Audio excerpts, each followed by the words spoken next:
زرمبش.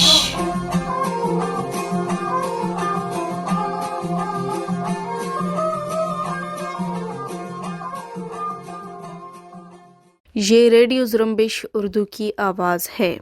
آج جمعرات کا دن 8 اپریل اور سال 2021 ہے۔ آج کے نیوز بلیٹن میں سارین بلوچ حاضر خدمت ہے۔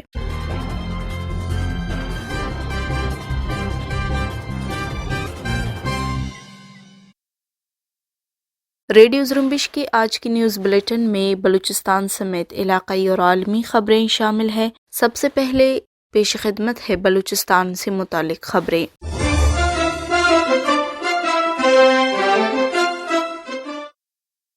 بلوچستان کے مختلف علاقوں میں قابض پاکستانی فورسز کی جارحیت جاری ہے، جس میں ایک ہیلی کاپٹر حصہ لے رہے ہیں، جبکہ ایک نوعمر لڑکے کو بھی جبری طور پر لاپتہ کیا گیا ہے۔ ریڈیو زرمبش کو ملنے والی اطلاعات کے مطابق گوادر، میندرام اور سیاجی کے پہاڑی سلسلوں میں گزشتہ کئی روز سے قابض پاکستانی فوج جارحیت کر رہی ہے، جنہیں فضائی مدد بھی حاصل ہے۔ ہمارے نامہ نگار کے مطابق قابض پاکستانی فوج ڈرون کی مدد سے پہاڑی علاقوں کا جائزہ لے رہی ہے اور بعض مقامات پر ہیلی کاپٹروں سے شیلنگ کی گئی ہے، جبکہ دشوار گزار پہاڑوں پر کمانڈوز بھی اتارے گئے ہیں اور مذکورہ علاقوں میں قابض فورسز نے مقامی لوگوں کے جھونپڑیوں کو بھی جلایا ہے اور پانیوں میں زہر ملایا ہے۔ بہت سے چرواہے جو قابض فوج کے خوف کی وجہ سے اپنی مویشیاں چھوڑ کر میدانی علاقوں کی طرف آئے ہیں، انہوں نے بتایا ہے کہ ہر طرف پاکستانی فوجی اہلکار نظر آ رہے ہیں اور فضا میں ان کی جنگی ہیلی کاپٹرز اور ڈرونز اڑ رہے ہیں۔ بعض جگہوں پر چرواہوں کی جھونپڑیوں پر شیلنگ کے نتیجے میں مویشیاں ہلاک ہوئے ہیں۔ دوسری طرف قابض پاکستانی فورسز نے گوادر کے علاقے نیا آباد میں جارحیت کر کے ایک کمسن طالب علم کو حراست میں لے کر لاپتہ کر دیا ہے۔ حراست بعد لاپتہ ہونے والے طالب علم کی شناخت عامر ولد محمد رحیم سکنہ دشت حسادی کے نام سے ہوئی ہے، جس کی عمر 15 سال سے کم ہے۔ اسی طرح قابض پاکستانی فوج نے بدھ کی صبح کیچ میں مند کے علاقے جلال آباد میں دھاوا بول کر حاجی تاج محمد اور حاجی شکور نامی افراد کے گھروں کا گھیراؤ کر کے گھروں میں موجود تمام اشیاء کو لوٹ کر فوجی ٹرکوں میں آرمی کیمپ منتقل کیا ہے اور گھروں میں موجود خواتین اور بچوں کو تشدد کا نشانہ بنا کر گھروں پر قبضہ کر لیا ہے۔ آخری اطلاعات آنے تک قابض پاکستانی فورسز وہاں موجود ہیں اور خدشہ ہے کہ ان گھروں پر قبضہ جما کر ان کو مورچوں میں تبدیل کر دیا جائے گا۔ علاقے کے لوگوں نے متعدد مرتبہ ایسے ثبوت فراہم کیے ہیں جس سے معلوم ہوا ہے کہ پاکستانی فوج جنگلات کو آگ لگانے کے علاوہ پانی کے ذخائر بھی زہر آلود کرتی ہے۔ فوجی جارحیت کے بعد پہاڑی علاقوں میں جانے والے مقامی لوگوں نے ایسی تصاویر بھی حاصل کی ہیں جس میں پہاڑی بکروں، ہرن اور دوسرے جنگلی جانوروں کو غیر معمولی تعداد میں مرا ہوا دیکھا جا سکتا ہے۔ کوئٹہ سے قابض پاکستانی فورسز کے ہاتھوں جبری طور پر لاپتہ جہاں زیب قمرانی کی نانی وفات پا گئی ہے۔ مرحومہ اپنی نواسے کی بازیابی کے لیے کوئٹہ سمیت دیگر مقامات پر احتجاج میں بھی شریک رہی تھی۔ یاد رہے کہ جہاں زیب قمرانی کو 3 مئی سال 2016 کی رات کوئٹہ میں گھر سے گرفتاری کے بعد لاپتہ کیا گیا تھا۔ بلوچستان کے مرکزی شہر کوئٹہ میں ملازم تنظیموں کے گرینڈ الائنس کے زیر اہتمام اپنے مطالبات کے حق میں دھرنا ابھی بھی جاری ہے۔ گرینڈ الائنس کے رہنماؤں عبدالمالک کاکڑ، حاجی حبیب الرحمان مردانزئی، داد محمد بلوچ اور دیگر نے ہاکی چوک پر منعقدہ دھرنے سے خطاب کرتے ہوئے کہا کہ ہمارا دھرنا آج بھی جاری ہے۔ ہماری چارٹر آف ڈیمانڈ واضح اور حقیقت پر مبنی ہے۔ جب تک وزیر اعلیٰ بلوچستان بااختیار کمیٹی بنا کر ہمارے پاس نہیں بھیجیں گے اور مطالبات تسلیم نہیں کرتے، احتجاج جاری رکھیں گے۔ ملازمین نے 9 اپریل سے شروع ہونے والے 9ویں جماعت کے بورڈ کے سالانہ امتحانات کے بائیکاٹ کا اعلان کیا ہے۔ دوسری طرف بلوچ ڈاکٹر فورم کے مرکزی ترجمان نے سرکاری ملازمین کے احتجاج کی حمایت کرتے ہوئے کہا ہے کہ مہنگائی، بے روزگاری اپنے عروج پر ہے، ہر چیز کی قیمت 10 گنا بڑھ گئی ہے۔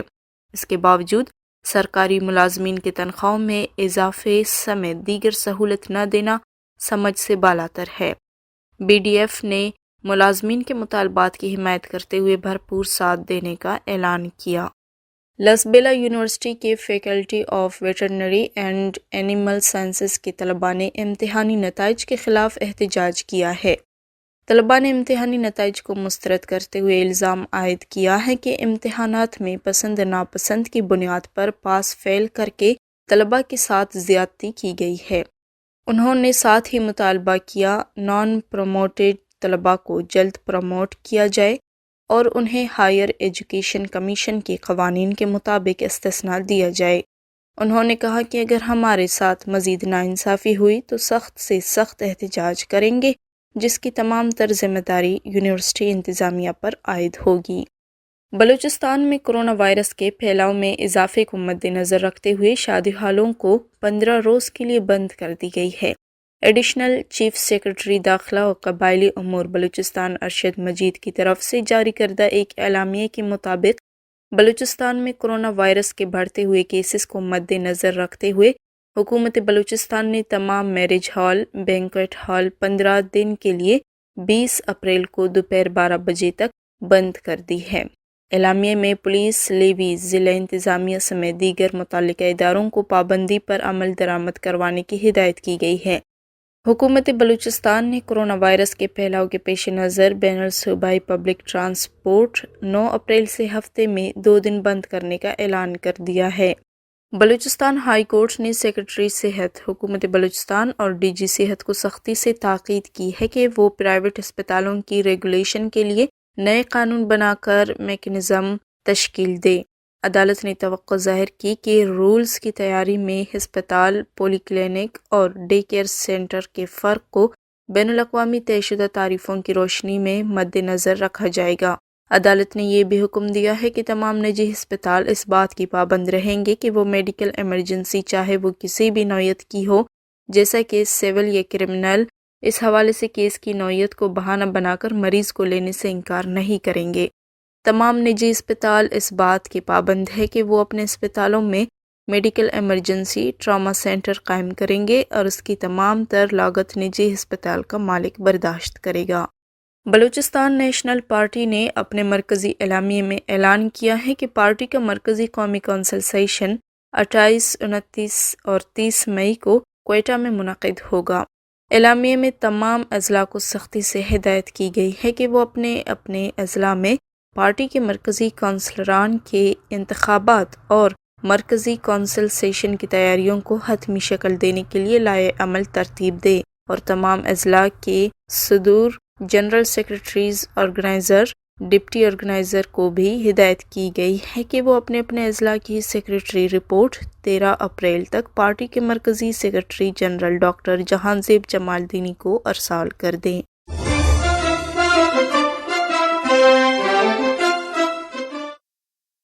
یہ تھے بلوچستان سے متعلق خبریں۔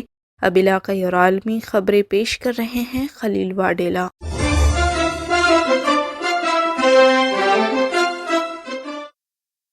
Human rights commission of Pakistan HRCP نے پاکستان کے وزیر اعظم عمران خان کی جانب سے ریپ کے حوالے سے کی گئی بات کو نامناسب قرار دیتے ہوئے اس کی مذمت کر دی ہے۔ HRCP کی جانب سے جاری بیان میں کہا گیا ہے کہ ایک عوامی لیڈر کی جانب سے یہ رویہ ناقابل قبول ہے۔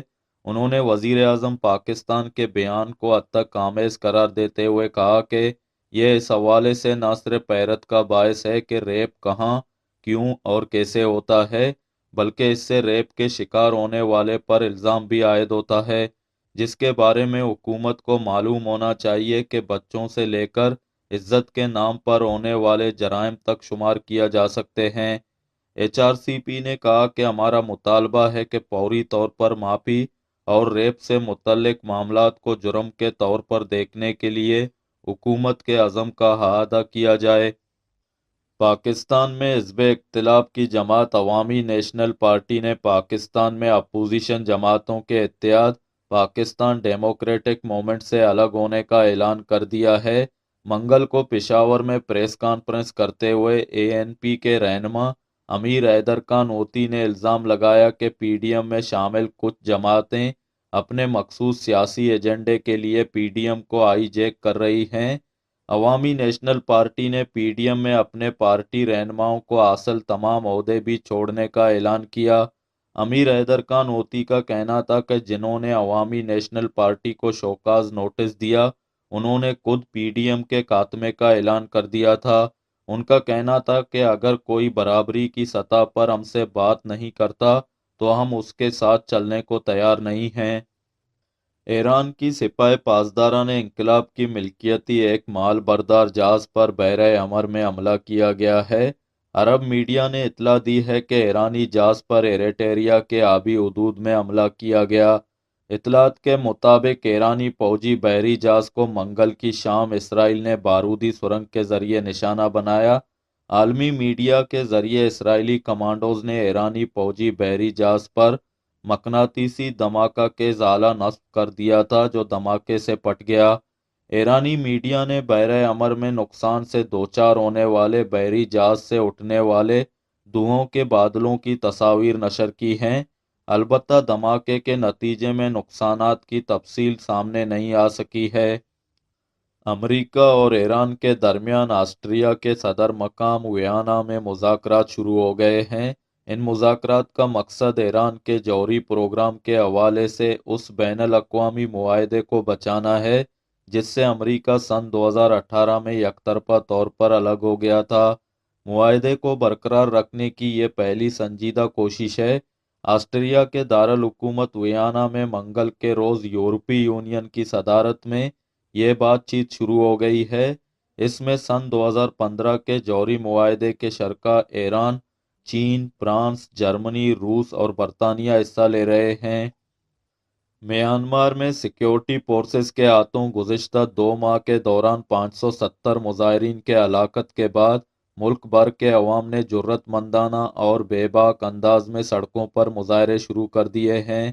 عالمی خبر رساں ایجنسی اے پی کے مطابق فروری میں فوج کی جانب سے اقتدار پر کیے گئے قبضے کے خلاف متحد لوگوں کو آن لائن اپنا احتجاج ریکارڈ کرانا زیادہ محفوظ اور مستحکم طریقہ لگا ہے، اور اس سلسلے میں انہوں نے مختلف انداز اپناتے ہوئے فنڈنگ کے لیے ہر چیز آن لائن فروخت کرنی شروع کر دی ہے۔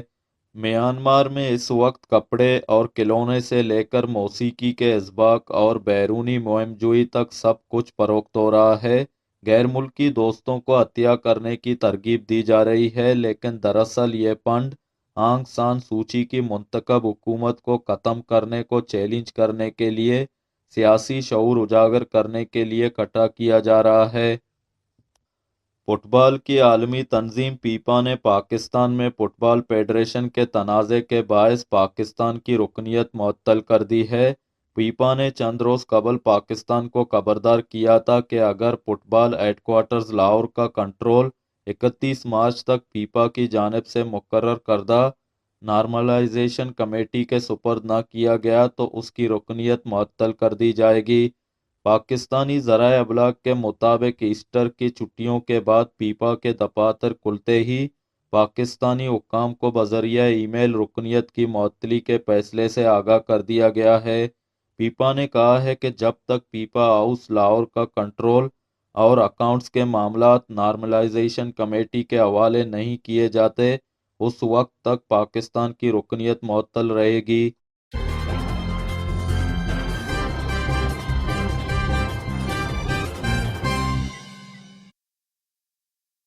اسی کے ساتھ ہی آج کے نیوز بلیٹن کا اختتام ہوتا ہے۔ سارن بلوچ کو اجازت دیجیے اور مزید خبروں کے لیے وزٹ کرتے رہیے ہماری ویب سائٹ زرمبش.com۔